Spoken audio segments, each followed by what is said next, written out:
mofinaina isan'andro atolotry ny mpitandrina rakotina valina maoly.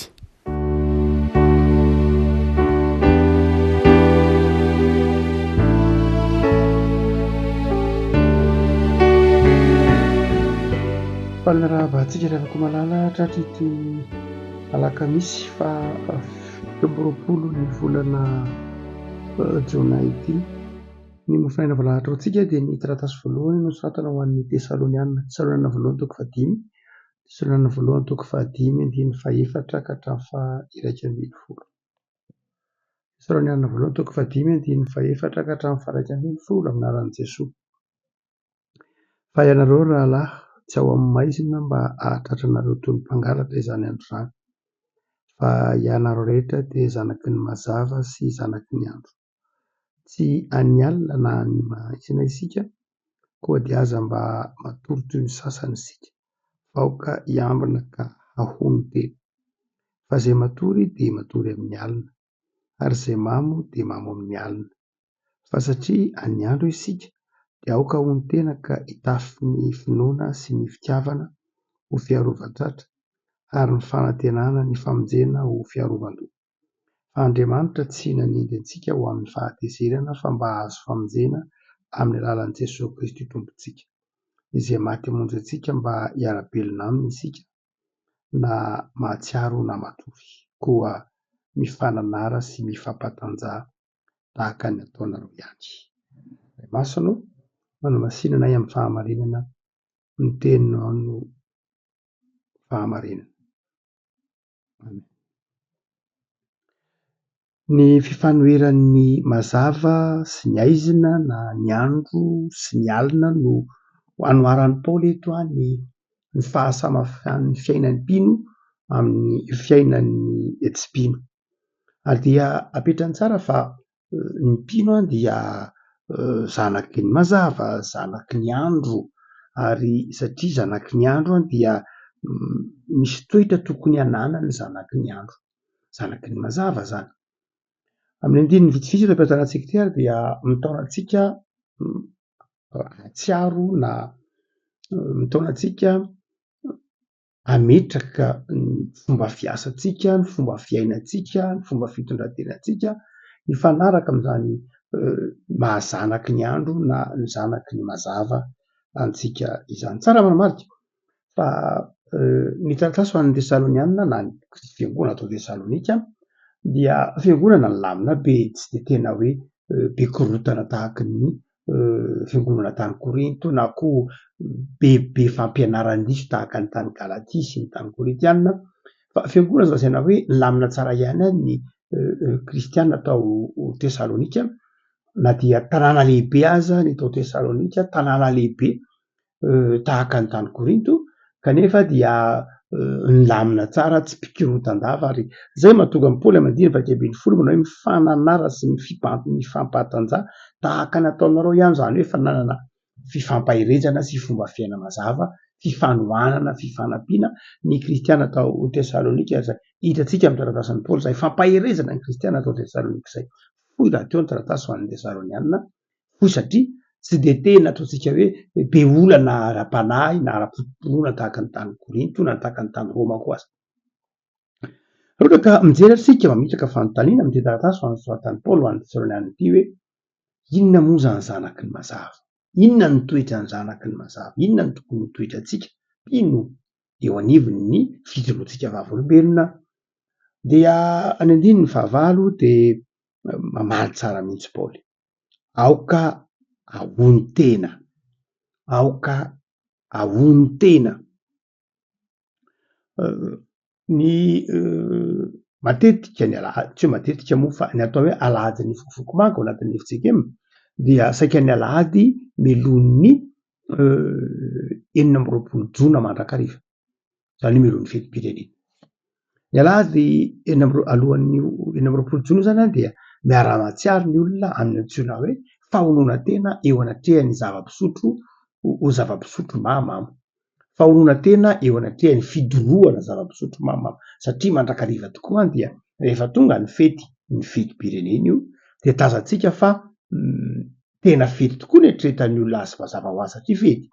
fa miaraka amin'izay fety zay tsy ny fetiny ratsy fa miaraka amin'izay fety zay dia be de be ny zava-pisotro mahamamo ary hitanao fa mifanena amin'ny olona mamo anao dimy amby roapolo ny aliny dimy amby roapolo volana jona mifanena amin'ny olona mamo tsy lahy tsy vavy tsy tanora tsy lehibe tsy ankizy feno mameno ny arabe ny lalambe ary mameno ny toerana maro samihafa tsy amin'io ihany fa misehatra maro samihafa de hitantsika izany hoe amy toerana maro samihafa de hitantsika izany fiparitahan'ny zava-mahadomely zany eto Madagasikara mandritra ny fetim-pirenena ary dia zay natonga ny FJKM nareo hoe aleo alohan'ny fetim-pirenena mba ho fefy ahy ny lalàna velona mifehy ny firenena zay manazava fa ny fivarotana ny zava-pisotro de tsy tokony amidy eny ankalamanjana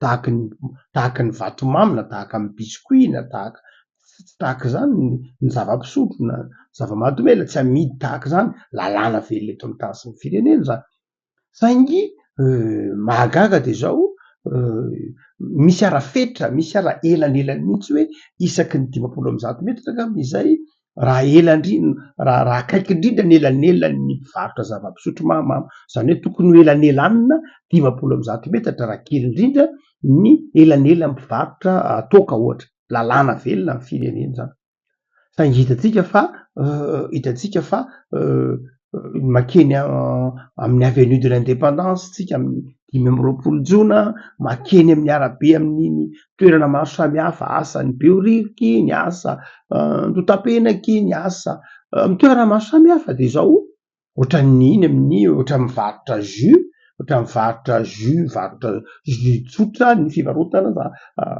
alkôla zay lalàna manao esaky ny 500 metatra ary olona ary mpivarotra mahazo alalana mazava zay ny ao anatin'ny lalàna velona amin'ny firenena saingy amidy ohatran'ny jus mivarotra toaka mivarotra zavatra pisotro mahamamo lalàna velona miteny hoe tsy misy mahazo mivarotra an'io raha tsy mahazo alalana ary tsy mahazo mividy an'io raha tsy olona raha tsy feno taona zany zany de misy lalàna taony saingy hitatsika fa tsy zany no manjaka eo anivon'ny fiarahamonina zay no antsoavy natonga ny FJKM na aleo alohan'ny fetim-pirenena no atao ity vanim-potoana na ity alahady ny vokivoky manga ity izay ibanjinana manokana ny fitondrantenan'ny olona manoloana ny fitondrantenan'ny kristianina manoloana ny zava-pisotro mahamamo ny vokivoky manga malagasy ny vokivoky manga malagasy moa zany de mipoitra avy tao anatin'ny vokivoky manga eran-tany vokivoky manga FJKM zany io nisy olana ihany teo vokivoky manga malagasy sy vokivoky manga FJKM antany aloha tany fa ny foto-kevitra dia tsy niova ny foto-kevitry ny vokivoky manga izay teraka tany amin'ny taona taona 7 no teraka ny vokivoky manga eran-tany zany io pasteur suisse zay Lucien Rochat no namorona ny vokivoky manga tany Suisse dia nanaraka teraka tonga tamin'ny firenena maro izy raha tsy diso firenena 80 any na 70 eo no misy nyity vokivoky manga iraisam-pirenena ity ny vokivoky manga FJKM somary niataka kely n'ity no lafin-javatra maro samihafa vokivoky manga international izay miasa amin'ny manerana ny firenena maro ohatsika atao hoe ivokivoky manga zay iainantsika ankehitriny antony FJKM io dia mazava ho azy nanovo tamin'ity vokivoky manga ny olona tany Suisse tamin'ny 7 ity izay miaro ny olona tsy ho latsaka ao anatin'ny fidorohana zava-mahadomelina toy ny ngony na ny drogy na ny alkôla sy ny tahaka zany ary koa manampy ny olona hiala amin'ny fiaikinan-doha ary koa misoroka ny voka-dratsiny zany eo anivon'ny fiarahamonina ary anankiray am'izany ny fitezana atao ny vokivoky manga ny antsoina hoe fahonona tena zay resahan'ny Paoly teo mahonona tena isan'ny manamarika ny fitezan'ny vokivoky manga ny hoe mpino dia tokony olona mahony tena ny hoe mahony tena de zao mahavy tena ianao zany ianao ihany zany no mifehy ny tenanao fa tsy ny hafa no mifehanao. An-zava-dehibe zany toetsainy zany amin'ny Suisse, amin'ny protestante, amin'ny FJKM, amin'ny réformé hoe ny kristianina matotra amin'ny finoana de olona mahony tena, ny zanaky ny mazava de olona mahony tena. Tsy hoe za zany no mifehanao, zay ny dikany. Tsy hoe satria nesoriko teo le zava-pisotro mahamamo de zay nahatonga anao tsy nisotro. Fa raha izay dia somary tsy de matotra loatra ianao. Fa ny matotra de ny hoe nahapetraka eo azy io, nahataonao eo azy io, tsy ny maha eo an'io akory mahatonga misotro an'io. Fa tsy mampaninona io na eo aza. Tsy mampaninona na misy an'izany ara amin'ny sehatra maro samihafa, fa za kosa mafy tena tsy mandray an'izany, tsy misotro an'izany, na koa aza tsy mamo am'izany. Ny baiboly tsy de tena mandrara loatra hoa ny amin'ny hoe mandrara loatra ny amin'ny zava-pisotro reny divay ny tahaka zany, tsy de mandrara loatra an'izay ny baiboly na ny protestanta koa ary. Fa ny tsy tian'ny baiboly de ny olona voka-dratsiny izay zany hoe ny olona mamo, ny olona tsy mafy tena, izay mitory fampanina avy hatrany. Fa ny jiosy moa tsy mahana olona loatra amin'ny divay, hitantsika amin'izay atoko 5 mividy divay, mividiana divay amin'ny ronono sy ny tahaka zany. Zany hoe ny baiboly tsy de mandà loatra, malalaka kokoa zany izy satria mitaiza olona amin'ny saina ny baiboly. Ny testamenta vaovao de mitaiza olona amin'ny saina, mitaiza olona mieritreritra, fa tsy mitaiza olona ambany fisainana ka hoe mamo, tsy mahafehy tena sy ny tahaka zany. Eto zany baiboly de manazava tsara mihitsy amin'ny Tesaloniana ny hoe zava-dehibe de zao ny fahonoana tena. Mahatsiaro, mahony tena ianao zany eo anatrehan'ilay zavatra zay manimba. Mazava de zanaky ny mazava de olona mafy tena, tsy amin'ny zava-pisotro mahamamy ihany io mazava ho azy, fa misehatra maro samihafa mihitsy de olona mahony tena, mafy tena satria be dia be ny tsy ananan'ny olona fahonoana tena, na amin'ny tambajotra, na amin'ny telefona tokoa Facebook io, na amin'ny sakafo, na amina lalao, na be dia be na amina fandanimboly io, na amina lamaody io, na be dia be ny mety tsy ananan'ny olona fahonoana tena. Misy olona tsy mahony tena mihitsy amin'ny fandaniana, amin'ny lamaody, isan-karazany a. Mety ho be dia be ny endriky ny tsy fahonoana tena, fa tsy amin'ny hoe lafo ny zava-pisotro mahamamy ihany, fa mahita an'izany tsika ny fiarahamonina. Zanaky ny mazava ianao, mahaiza mahony tena, mahaiza mifehy ny tenanao, mahaiza manana fijoroana tsara ka tsy ny filana no mibaiko anao fa ny fanahy, ny filazantsara izay ao anatiny. Fa ny faharoa de hoy Paoly hoe zanaky ny mazava isika dia tokony mitafy ny finoana. Mitafy ny finoana zany hoe raha miteny Paoly hoe finoana dia milaza fifikirana amin'Andriamanitra io, milaza toetra zay tsy hoe toe-panahy ihany fa tena toetra iainana lay finoana, milaza toetra iainana lay finoana, zay mahatonga ny hoe hitafy finoana. Paoly tsy miteny hoe zanaky ny mazava de aoka hanana finoana, fa rehefa miteny hoe hitafy finoana de milaza toetra iainana zay, milaza finoana iainana tahaka ny fitafiana. Ny fitafiana de hita maso, ny fitafiana de azo tsapahi-tanana. Hoy zany dia raha miteny hoe mitafy finoana de zao milaza hita maso ao amin'ny fiainanao ny mahampino anao, hita maso raha azo tsapahi-tanana mihitsy eo amin'ny fiainanao ny hoe mpino ianao. Zay ny tiany Paoly hotakatrintsika manao hoe raha zanaky ny mazava de asehoy ary tazanina eo amin'ny fiainantsika ny finoantsika.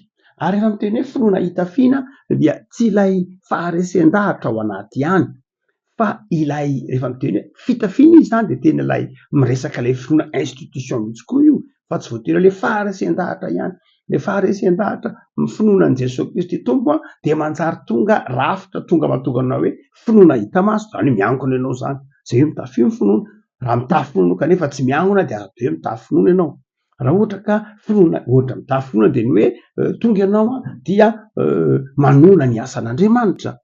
Asa be dia be ny asan'Andriamanitra any amin'ny zanakam-pielezana any, ny asan'Andriamanitra any amin'ny taranaka any, maika mofo anatin'ny fiangonana misy ianao, aza atao hoe mitafy finoana ohatra ka tsy manoana na tsy tia ny asan'Andriamanitra.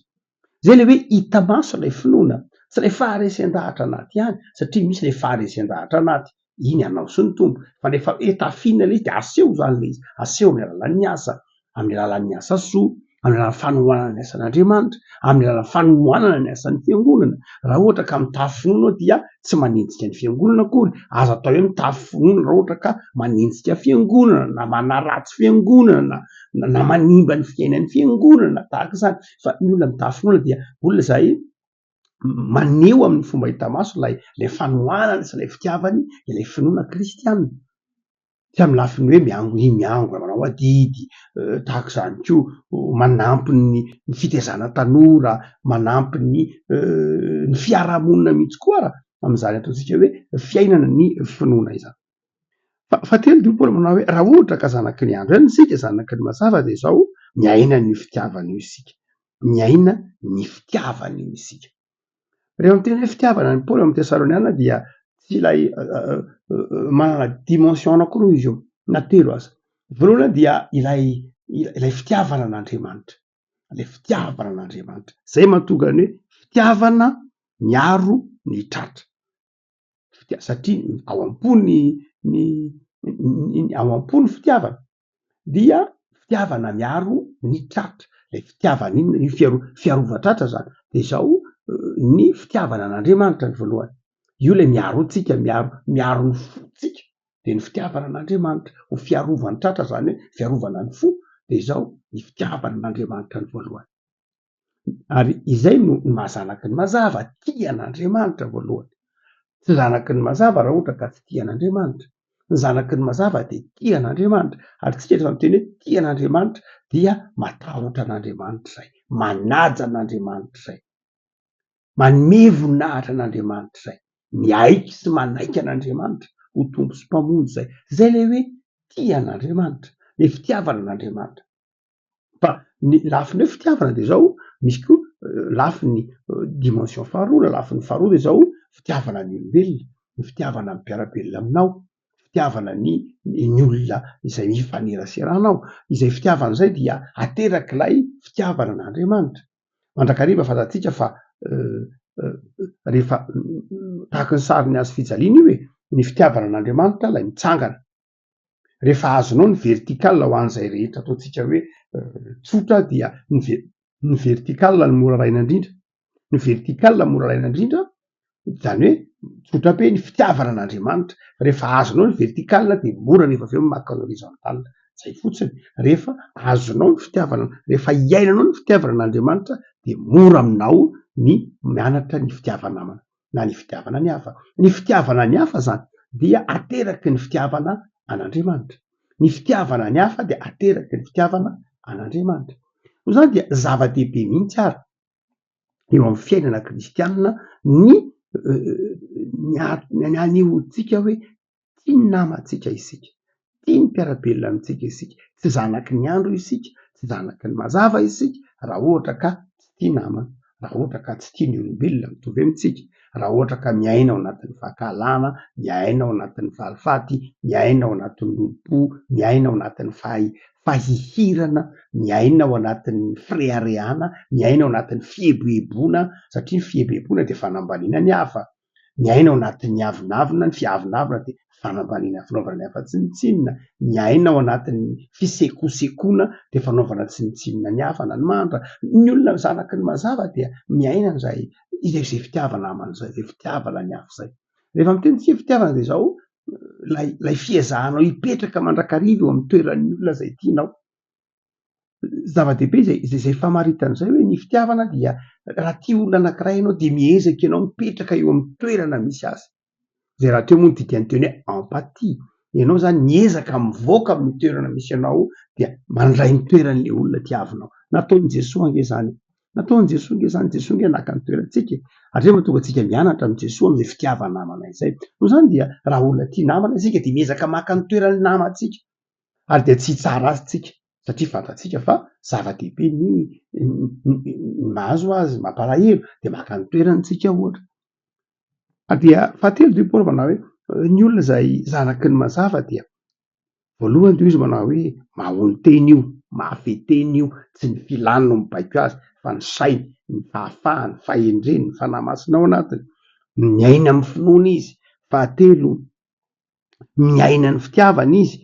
Ary ny fahaefatra dia izao Paoly ny fanantenana manana ny fanantenana izy. Olona tsy hoe olona fanantenana dia zao olona manana fifaliana koa izy.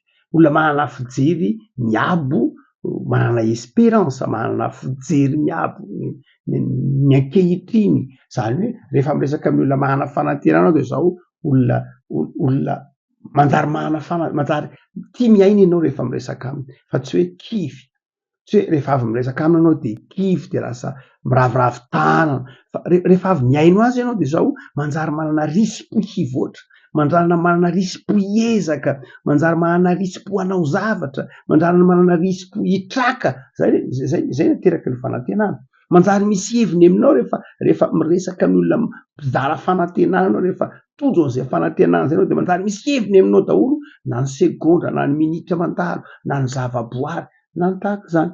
Zay lafiny fahatelo amin'ilay fitiavana teo, le hoe fitiavana ny zavaboary, fitiavana ny tontolo iainana, fanajana ny manodidina rehetra. Raha ohatra ka somary nijery tsika taorian'ireny fetim-pirenena ireny, nisy tokantrano zao dia mandamina trano daholo satria avy nandray vahiny, ny ankabeazany. Na tahaka izany dia indraindray mahita loto etsero izay mameno tanàna, tsy fanajana. Azo atao hoe zanaky ny mazava miaina amin'ny fitiavana tsika ohatra ka tsy haintsika ny diny zavaboarin'Andriamanitra. Ary ny olona izay miaina an'izany fitiavana izany koa dia manana fanantenana.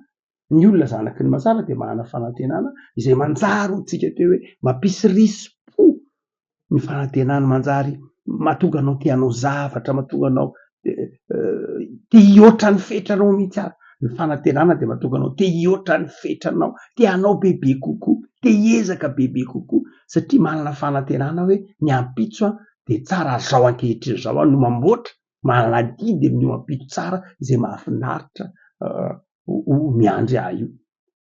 Iavako serasera ny tenenin' Jesoa hoe fanasy ny tany ny mpino. Tsy serasera no tenenin' Jesoa hoe fahazavan'izao tontolo zao ny mpino. Fahazavan'izao tontolo zao izy satria zanaky ny mazava. Tahorary avako malala amin'ny fiainanao isan'andro mahonoana tena ary mihoatra noho izany dia izao tafio i finoana io aseho io mampino anao, ary mihoatra noho izany hiaino ny fitiavana ary indrindra aza mpamanana fanantenana, mizara fanantenana. Fa aza olona kivy lava, resy lava, matahotra lava, fa manana fanantenana, fa manana Andriamanitra tianao ianao, manana an' Jesosy izay nandresy ny fahafatesana ka manao anao manoatra noho ny mpandresy. Ivavaky tokoa soranao ny amin'ny toe-panahy izay tianao hiainana fa ataonao mahatsiaro raha efa zanaky ny mazava, zanaky ny andro. Satria zanaky ny andro dia zanaky ny asa, zanaky ny asa, zanaky ny fanoloran-tena. Ka atao aminao ahony tena, atao aminao hanana finoana, atao aminao hiaina ny fitiavana ary indrindra aza olo ny fanantenana. Sao noho ny amin'ny fetim-pirenena omaly, ny arahana mianakavy ny faly isan-tokantrano, isam-batan'olona. Misaotra Tompo ary dia manohy ny asa izay andavanandro dia ampahereso jereo ireo marary Jesoa, jereo ireo manana olana, jereo ireo isan-tokantrano izay manaraka zao mofinahy izao hitanao izay iny tsirairay izay andrasan'ny tsirairay aminao, ianao hivavaka ary ataovy miankina aminao Andriamanitra, aza mahafoana mahasaraka azy ireo ianao. Ao ireo ray aman-dreny mikarakara ny zanany dia toany fanahy mazoto, ny ankizy omeo fahendrena, dia mametraka ny fiainana eo am-pelantananao hatrany izay Jesoa mba hotsapanay fa manoatra noho ny mpandresy izay manana anao, dia ireo izay eo am-pitadiavana asa, ireo izay handray fanapahan-kevitra sarotra, ireo izay manana faniriana manokana dia no hivavaka satria fantatray fa hiazy ireny. Misaotra Jesoa.